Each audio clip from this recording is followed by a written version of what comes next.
د عبدالله او کرزي نخرې بیا شروع شوې. نن یې بیا څه کړي او څه یې ویلي، مطلب تر پایه راسره وګورئ.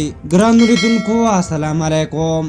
له یوې خوا دا مبهم حالات ګوره، د سولې پروسه، د پاکستان او امریکا منافقتونه، له طالبانو سره د بین الافغاني خبرو مخکې د طالب بندیانو په سر جنجال او داسې نور. څو ورځې مخکې چې کله اشرف غني د لوړي مراسم وځنډول او امریکا له عبدالله د موازي حرکاتو د ودرېدو غوښتنه وکړه، نو عبدالله هم قرار شو او موازي حرکتونه یې پرېښودل. نن بیا کرزي له عبدالله سره لیدلي او له لیدو سره سم نن بیا د موازي حرکاتو د شروع کېدو خبر ورکړل شوی. د ثبات او همپالنې ټاکنیز ټیم مشر عبدالله وایي چې نن یې له جهادي مشر عبدالرب رسول صاحب او پخواني ولسمشر حامد کرزي سره لیدلي او د ټاکنو له پایلو پر راټوکېدلې کړکېچ یې ورسره خبرې کړې.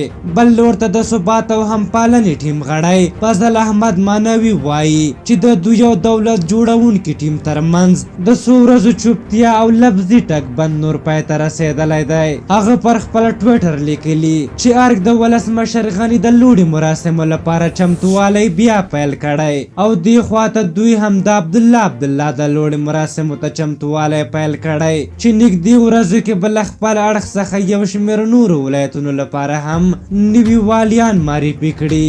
ټاکل شوي د روانې میاشتې په 19مه نیټه ولسمشر غني د دویم ځل لپاره د افغانستان د ولسمشر په توګه د ژمنتیا سوګند یاد کړي چې دې سره سم عبدالله هم د لوړي مراسمو لپاره په چمتووالي بوخت دی. باور دا دی چې ځینې کړۍ عبدالله په کابل کې د فشار د آلې په توګه د ولسمشر غني په وړاندې کاروي. نو جناب رئیس جمهور صاحب ټول درته یوې خوا شوي او ستونزې درته جوړوي. موږ د دې ستونزو د اورېدو حوصله نور نه لرو او د دوی له دې کارونو نور واقعا ستړي یو، خو تا ته د صبر او مبارزې غوښتونکي یو. په هر حال تاسو د عبدالله دغه کړنې څنګه ارزوئ؟